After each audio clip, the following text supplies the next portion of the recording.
Okay, we're live right now, but you're just going to do the radio ID. Let's do it a couple different ways. Okay, so use a couple. Okay. So just give it a try.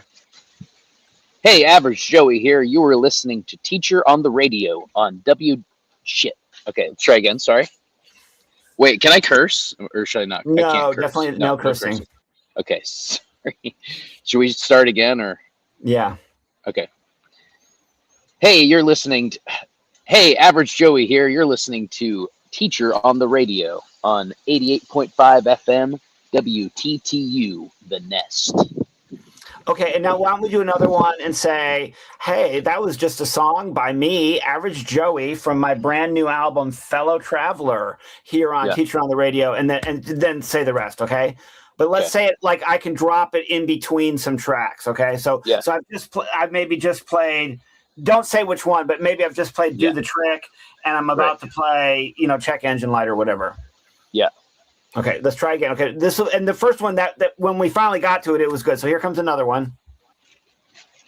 What you just heard is a song by me, Average Joey, on Teacher on the Radio, WTTU The Nest, 88.5 FM. Okay, all right. Okay, so do another one?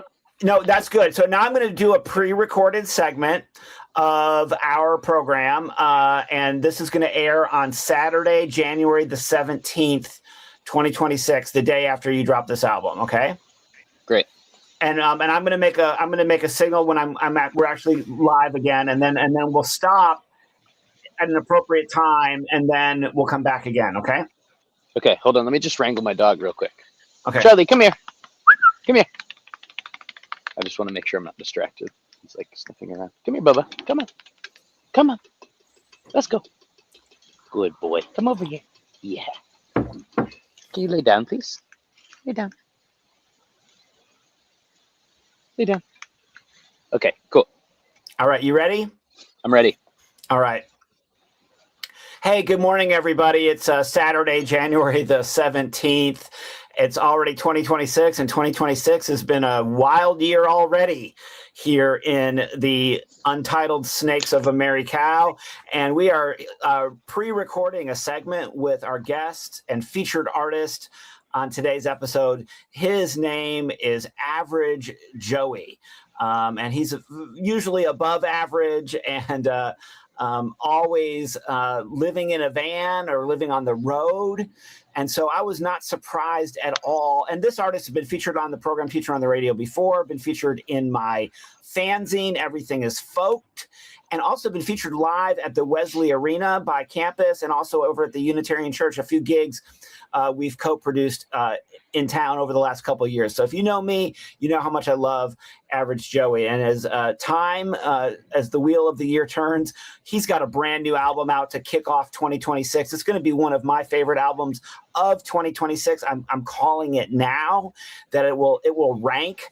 For those of you who do those silly lists at the end of the year, if we're still here, okay, inshallah, God and Goddess willing, if we're still here in December, your album's going to make it to the top of my list. The name of the record is Fellow Traveler. And you've really leaned into the fact that you are, it's a bit autobiographical, that you are a nomadic and traveling folk song maker, singer of tales and yarns and provocations.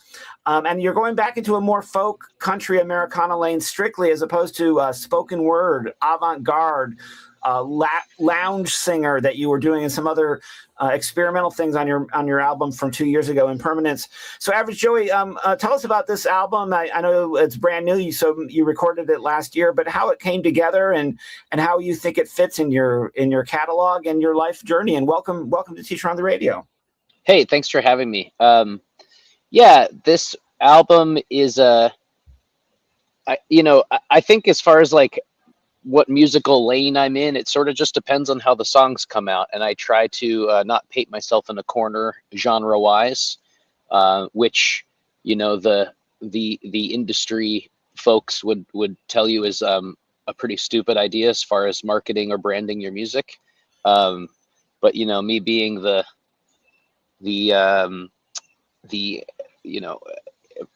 anti-capitalist folkster that I am trying to refute the marketing of the art and try to just follow the art where it takes me. And so the songs, sometimes they come out as freaky piano songs that are, laden with metaphor and overly verbose, and sometimes they come out as very simple folk songs about being a broke musician that's living in a van. And so I think it just, as far as project to project, it's kind of a matter of like seeing what songs I happen to have spit out over that last year or two, and then sort of arranging them into a way that makes sense.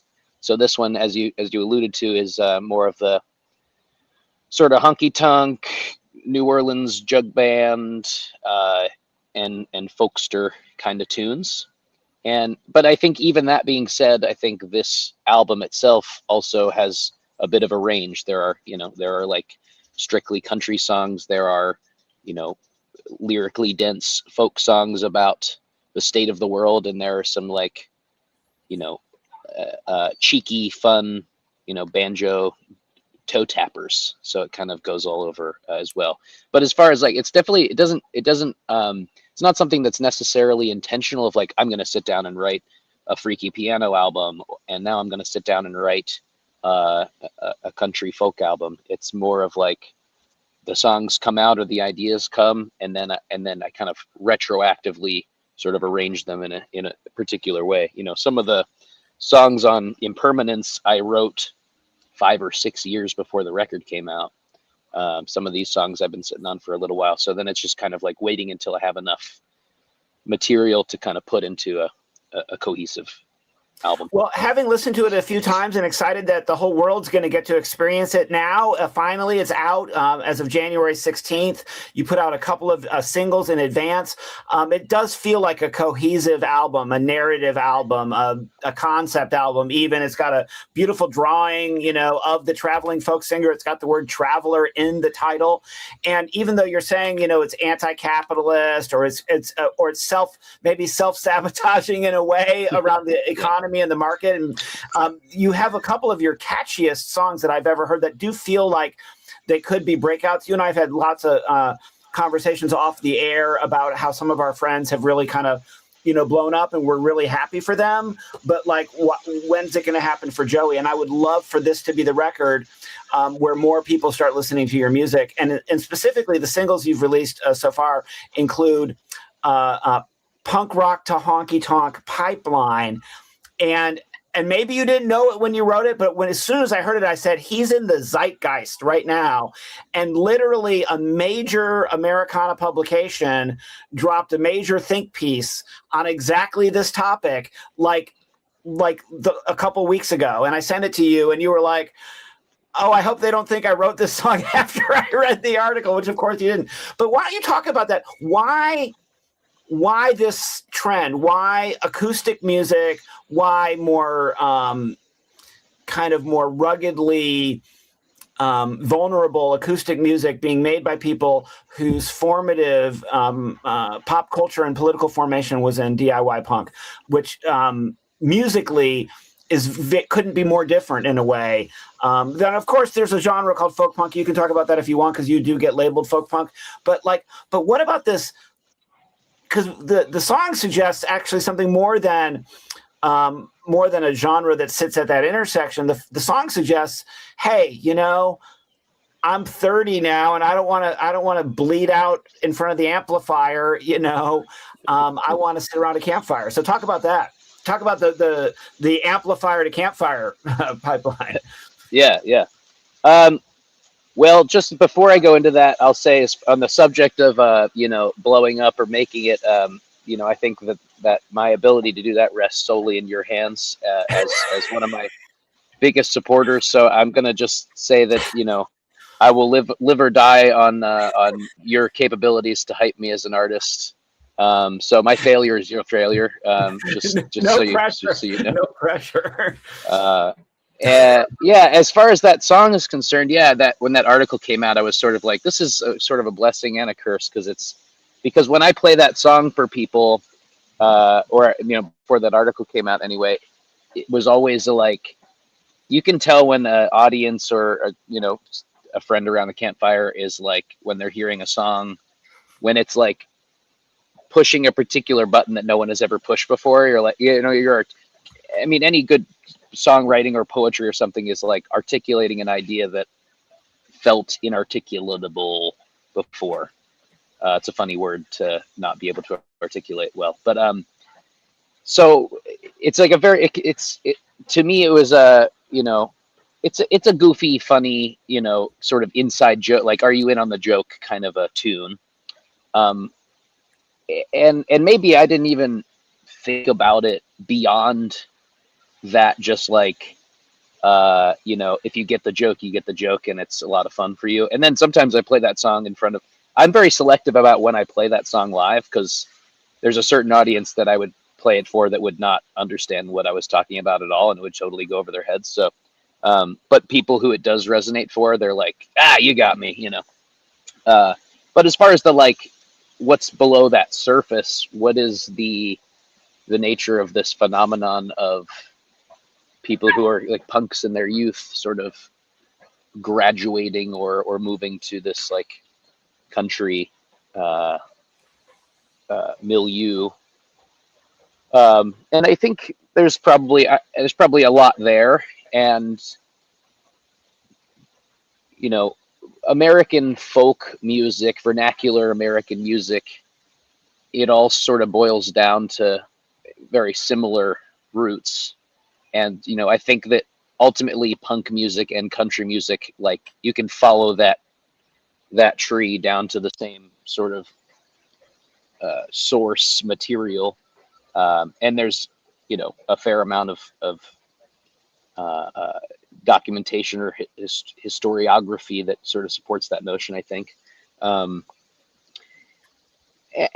I wouldn't say that it was necessarily like, what my musical upbringing was around the campfire. I started playing music by busking on the side of the road, playing the banjo. So I feel like I already kind of started at that threshold. I was never playing, well, not never, but I didn't start playing music, playing like D-beat crust punk music. I was like always kind of playing the banjo around the campfire. That was my upbringing. And I think a lot of people that I wrote this song for probably have a similar sort of story. But for me personally, again, I'll just use my I statements here. I won't try to make any huge generalizations. But for me, country music was like what my mom was listening to in the car when I was a kid. And of course, that is your metric as a teenager for what is uncool. But there came a point when I was like in my mid-20s. I have like a very specific memory of it, actually. For whatever reason, I was working construction in Pittsburgh and like had this like funny hankering to listen to some of the 90s country that my mom was rocking in the car, and was like, this is some of the best storytelling songwriting ever. Country music is it is songwriting when it's at its best. It is songwriting at its best, I think.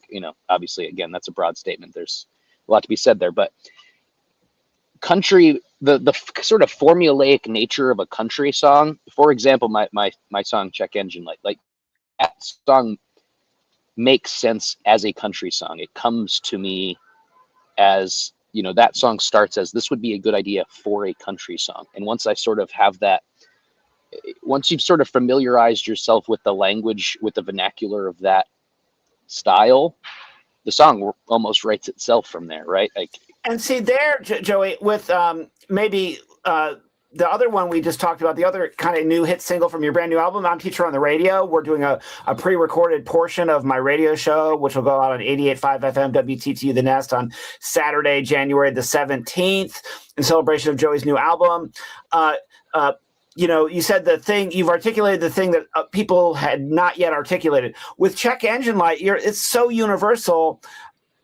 You're not you're not saying anything new with that song, but it's so universal and so real. And maybe you're saying it in a new way, or it's never been quite said exactly the way you said it before. But a country song about a broke musician in a broke down car is everybody's. That's everybody's song, and it's so. And to try to connect that dot a little bit, maybe to, if you don't mind me cutting you off for a second, just connecting that dot from a political standpoint too. I think that there is a sort of strategical way of using music as political propaganda, as anti-capitalist, as a way to sort of demystify the experience of being in a capitalist world that alienates us and makes us all impoverished all the time. And the check engine light is this universal symbol for economic precarity.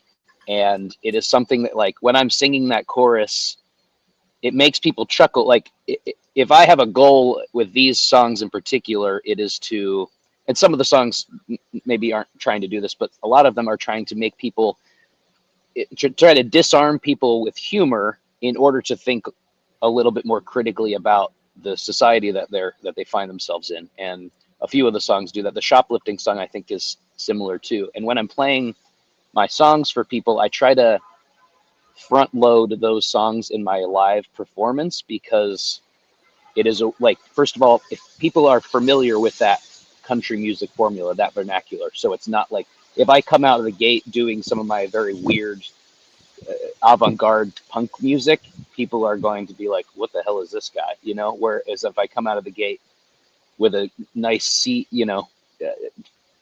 four chord country song, it's sort of disarming to people, and that, I think, allows them to engage with what it is that I'm saying. If I'm doing my job right, it allows them to engage in what I'm kind of pointing to in a way that doesn't feel, immediately threatening or puts their hackles up, but can kind of be a little disarming, to then talk about, like, all of these songs where I'm talking about shoplifting or the check engine light or these kinds of things. I'm like, I'm trying to frame those things within a larger context that is hopefully pointing to the fact that we are living in a society that fundamentally does not meet our needs, and that we have to, try to subvert that and meet each other's needs in the ways we can, and sort of pointing to some of the injustices of our world using this language that people can understand.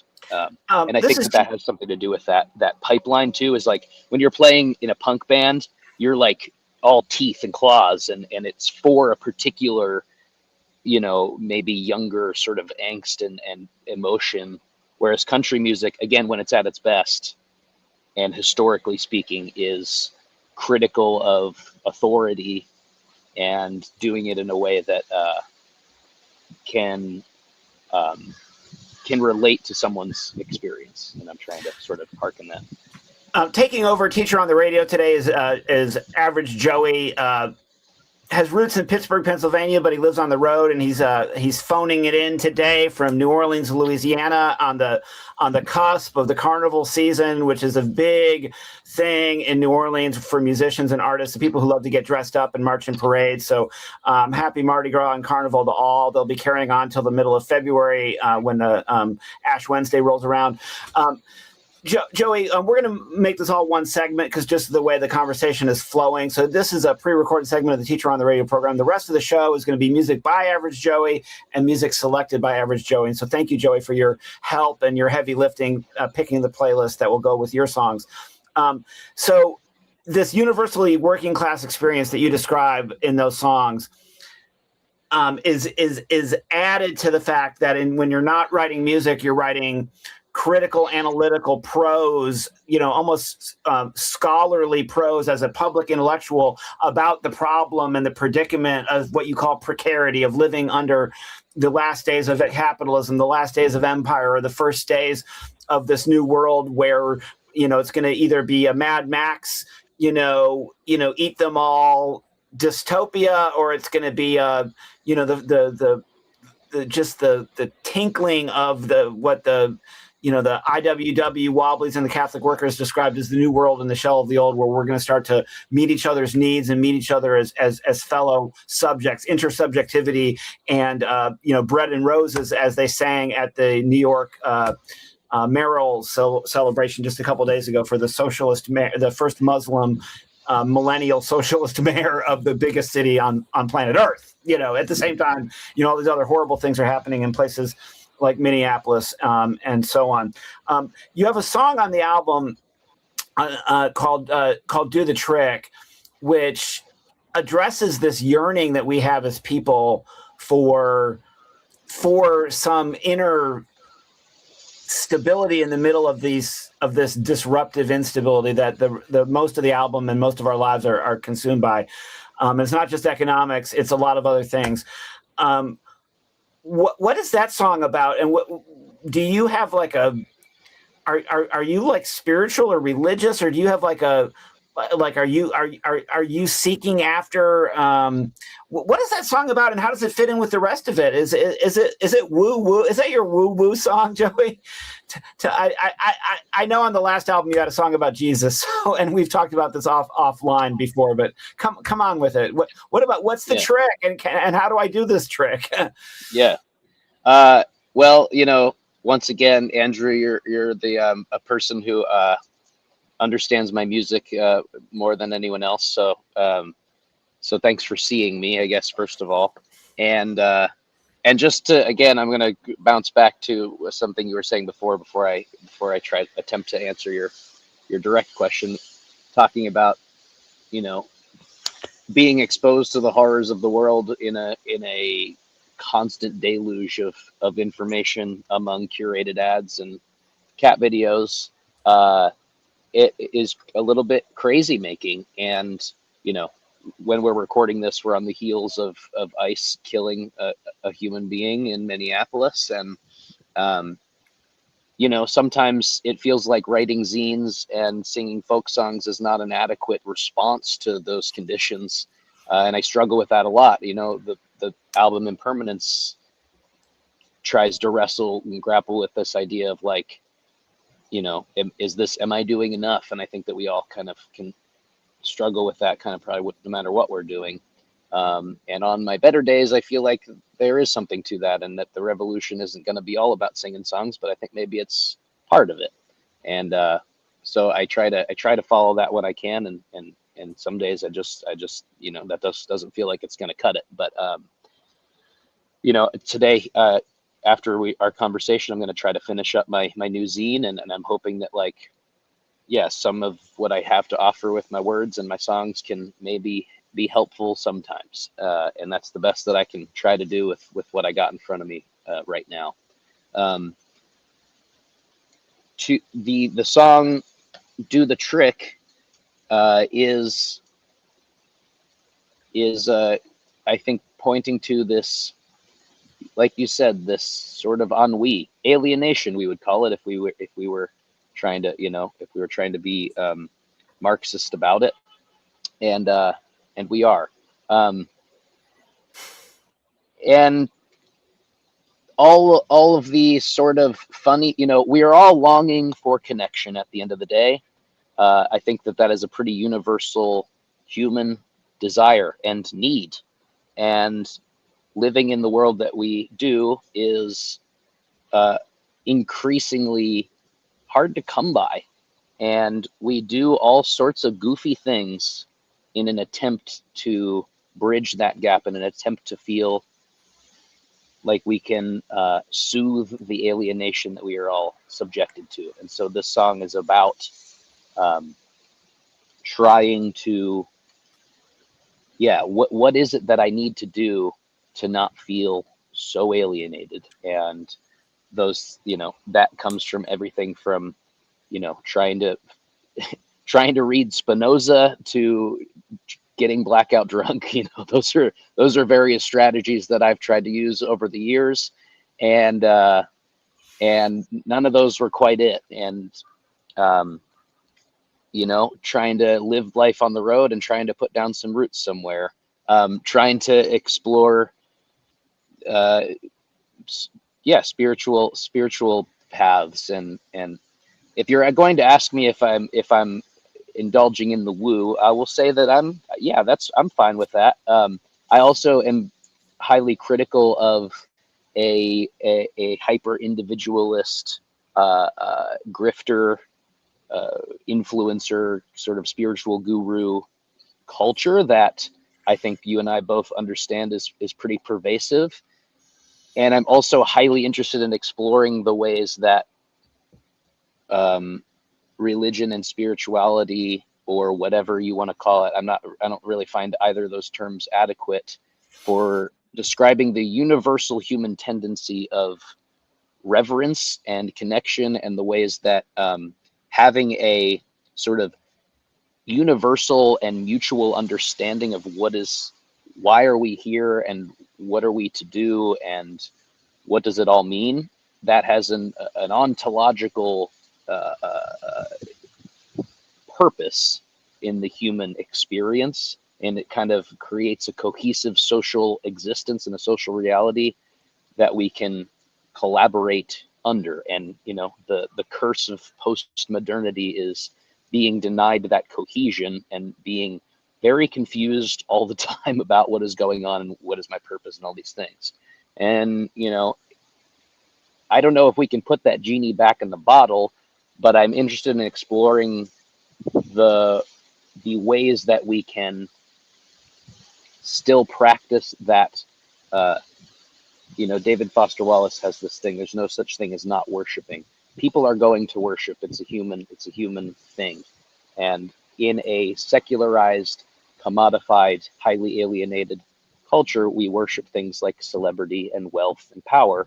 And I would argue that is probably not the move. It's probably not going to make us feel happy. It's going to make us feel highly alienated. And so where are the avenues that we can connect to that universal desire and tendency for connection in ways that are a little bit more healthy? And also, importantly, I think those kind of practices, even just like going to church, and Andrew, you and I both know the discontents of going to church, I'm sure, but also, checking in real life in an embodied community with the same people week in and week out, and holding hands and singing songs and praising the Lord all together. Those things have real utility in the human culture. And where are the ways that we can sort of connect with that tendency in this highly alienated and fractured and confusing postmodern landscape we find ourselves in?